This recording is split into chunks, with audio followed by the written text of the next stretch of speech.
ce qu'ils ne comprennent pas, en fait, c'est les ignorants. Comme autour de cette table, il y a les universités ignorants, les professeurs ignorants. C'est comme ça qu'il y a les gouvernements opportunistes.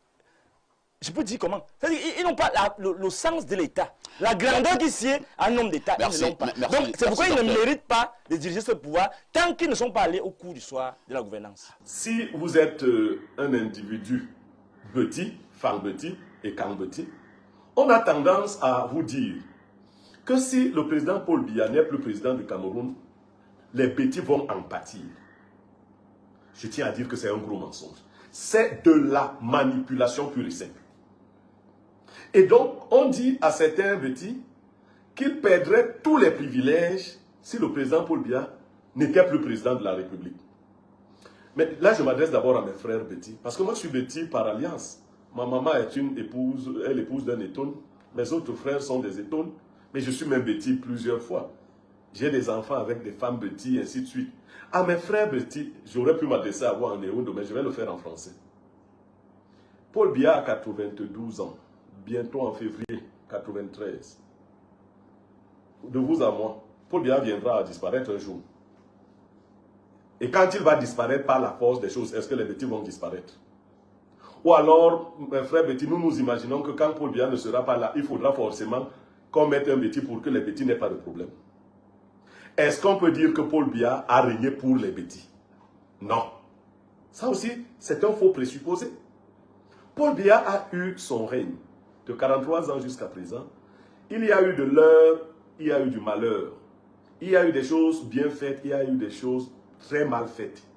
Les Beti ne sont pas comptables de ce que Paul Biya a fait de ses 43 ans de pouvoir. J'irai même plus loin. Même la famille nucléaire de Paul Biya n'est pas comptable de la gestion qu'il a eue de l'État en 43 ans. Donc, je peux tolérer qu'un Kidam cède à une telle manipulation. Mais qu'un intellectuel se retrouve en train de dire que si un Magida gagne l'élection, les Beti sont morts.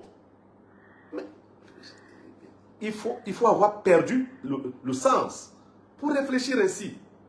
J'indexe donc en premier lieu le docteur Fridolin Nkei, dont nous avons admiré la lutte. Nous avons vu le docteur Fridolin Nkei à l'ouvrage. Quelques-uns d'entre nous avons même estimé des fois qu'il en faisait trop. Moi, je n'ai jamais approuvé le langage du docteur Fridolin Nkei. Vous vous rappelez, j'ai eu un dernier plateau avec lui, plateau au cours duquel il s'est permis d'insulter la première dame.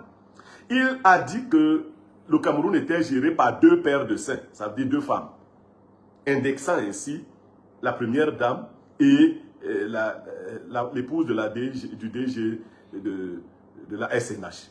C'est des propos que personnellement j'ai trouvé trop osés et même discourtois.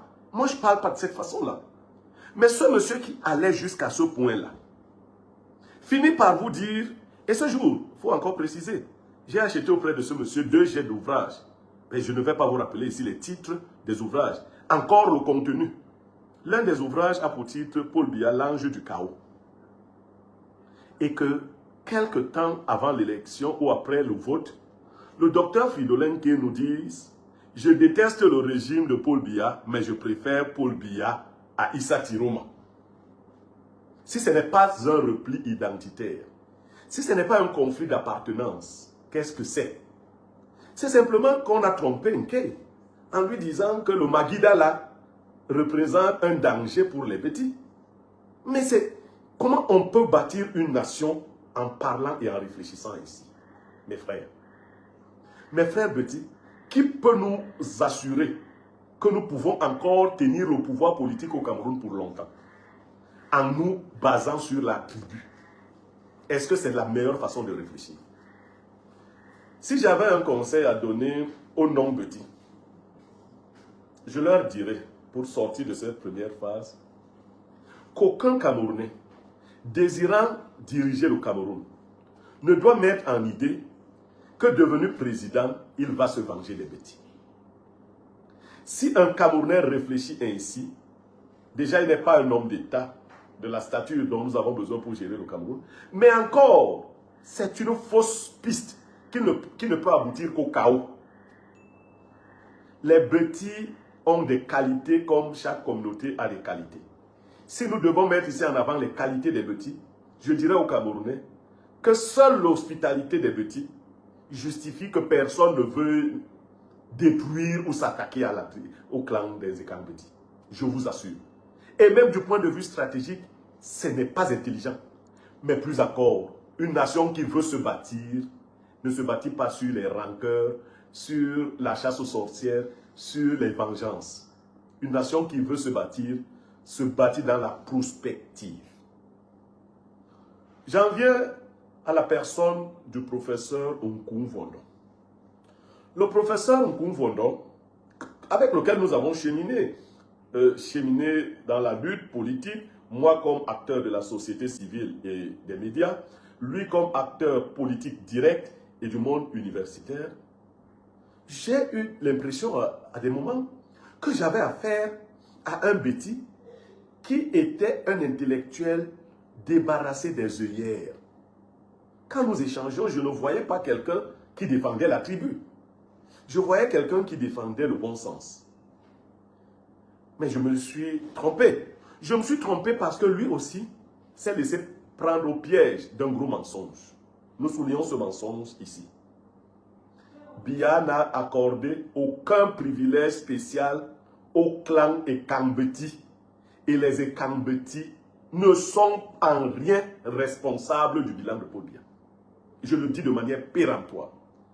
Aucun Ekang Beti ne devrait donc, par solidarisme primaire, croire qu'il faut défendre à tout prix Paul Biya de peur que quelqu'un d'autre vienne le tuer. Personne ne tuera les Beti. C'est faux. On fait de la manipulation. Pure et simple. Personne ne s'attaquera ni aux Beti, ni même à la famille de Paul Biya. Parce que, stratégiquement, ça n'a aucun sens. Donc, quelqu'un comme Nkoum Vondon, peut-être pour d'autres raisons, sait-on jamais, peut-être des raisons de carrière, mais il est déjà professeur titulaire. Bon, la carrière aussi, c'est les postes. Peut-être pour des raisons pécuniaires ou autres, mais surtout en agitant la fibre émotionnelle, sentimentale et tribale, on lui aurait dit, viens à la rescousse, les Beti sont en danger. C'est ce que j'ai appelé l'instrumentalisation politique de la tribu. Et j'ai indexé ici des intellectuels. J'ai indexé les intellectuels parce que cette instrumentalisation a cours dans toutes nos tribus, mais elle ratisse large au niveau de la classe moyenne. Je vais vous dire, moi je suis Bassa et spécifiquement d'Union Ekele.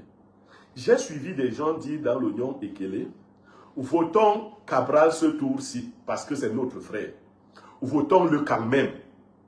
Bien que dans l'Union Ekele, Cabral ne jouisse plus beaucoup de l'affection de ses frères. Mais ses frères ont estimé, pour certains d'entre eux, qu'ils ne pouvaient pas voter quelqu'un d'autre. Mais il y avait d'autres enfants d'Union Ekele, hein, peut-être pas. Dr Bouga est aussi d'Union Ekele. Ils ont jeté leur dévolu sur Cabral comme étant leur fils représentatif. Ce qui veut dire que ce que je disais des Beti, voilà comment ça s'est manifesté aussi dans la communauté Bassa.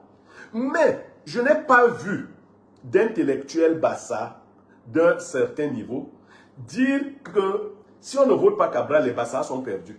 Je ne dis pas que les intellectuels Bassa ne le feraient pas. Au contraire.